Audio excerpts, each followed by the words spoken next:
नमस्ते. सगळीकडे एकच सुरू आहे आता सोनम वांगचूक यांचं आंदोलन आणि उपोषण. मला एक सांगा, किती हे व्यवहार्य वाटतंय तुम्हाला? मला तरी व्यवहार्य वाटत नाही. हे अव्यवहार्यच वाटतं. याच्या आधी काय भारतामध्ये किंवा जगात कुठेच पेपरफुटीच्या घटना घडलेल्या नाहीत की काय? आणि भारतामध्ये मला तर असं आठवतंय, भरपूर परीक्षेचे पेपर फुटायचे. मी 10वीला असताना सुद्धा आठवतं, की गणिताचा पेपर फुटला होता, नंतर उशिरा परीक्षा झालेली. तर हे सगळीकडेच चाललेलं असतं. याच्यात मंत्र्याचा राजीनामा मागून काय हशील होणार आहे, याचं तरी उत्तर सोनम वांगचूक आणि त्याच्या पार्टीनी, कॉकरोच जनता पार्टीने द्यावं, असं मला वाटतं. की आंदोलन करतायत, उपोषण करतायत. अहो, या भारतात, आपल्या देशात अनेक राज्यांमध्ये, अनेक विभागामध्ये भ्रष्टाचार सुरू आहे. भ्रष्टाचार करायला काय मंत्री प्रवृत्त करतो की काय? आणि काय हे जे पेपरफुटी झालेली आहे, ते प्रवृत्त करायला काय मंत्र्यांनी प्रवृत्त केलं?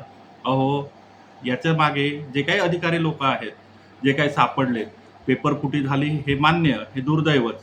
पण ते फोडणारे कोण होते? सुशिक्षितच लोकं होते ना. त्याला आपण सुशिक्षित म्हणू काय? हा सुद्धा प्रश्नच पडतो. शिकलेलीच लोकं होती ही सगळी. तरीसुद्धा आणि ज्या पेपर सेट करणारे ज्या कोणी होते त्याच्यामध्ये आणि ज्यांनी तो पेपर फोडलेला आहे, अशा सगळ्यांवर कार्यवाही झालेली आहे आता. त्यांना पकडण्यात पण आलेले आहे, त्यांची चौकशी सुरू आहे. याच्या आधीसुद्धा अशा घटना घडायच्या. परंतु कधी मी तरी बघितलं नाही, की बाबा एवढ्या मोठ्या प्रमाणात परीक्षा रद्द करून त्यांच्यावर कार्यवाही केलेली आहे. आढळली असं तरी मला मागच्या इतिहासात कुठे आढळलेलं नाही. आता इथे तर या सरकारने, मोदी सरकारने, ज्याच्या विरोधात तुम्ही हे आंदोलन करतायत, जो छुपा एजेंडा आहे तुमचा तुम्ही राबवताय, त्याच्यात तरी मोदी सरकारने लगेच सीबीआय चौकशी केली आणि आपल्या महाराष्ट्रातीलच लातूर पॅटर्नचे जे गाजलेले शिक्षक होते, त्यांचं नाव घेऊ इच्छित नाही मी, तर त्यांना सुद्धा पकडण्यात आलं आणि त्यांच्यावर सुद्धा कार्यवाही सुरू आहे. तर इथे मला एकच वाटतंय, की सोनम वांगचूक यांनी आंदोलनात जी काही मागणी केली आहे, की मंत्र्यांनी राजीनामा द्यावा, हे योग्य वाटत नाही आणि व्यवहारी सुद्धा नाही. अहो, अनेक राज्यांमध्ये भ्रष्टाचार होत आहे. अनेक राज्यामध्ये अशा घटना घडतात. जेव्हा असे बाहेर येतात, त्यावेळेला काय प्रत्येक वेळेस त्या विभागाच्या मंत्र्यांनी राजीनामाच द्यायचा की काय? आणि असे अराजक हे आंदोलनकर्ते करत असतील, तर ते योग्य नाही.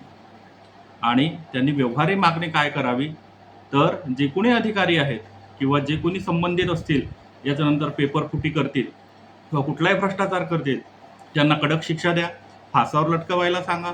परंतु ते पण कायद्याच्या चौकटीत राहून.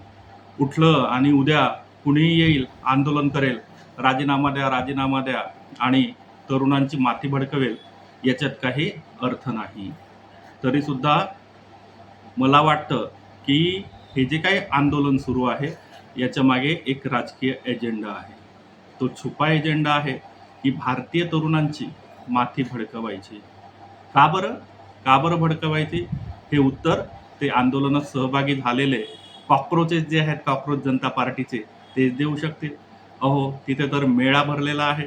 रोज मस्त तिथे जेवणाच्या काय पंक्ती उठतायत. ठीक आहे, त्यावर भाष्य तरी करणार नाही मी आता. नंतर बोलूया.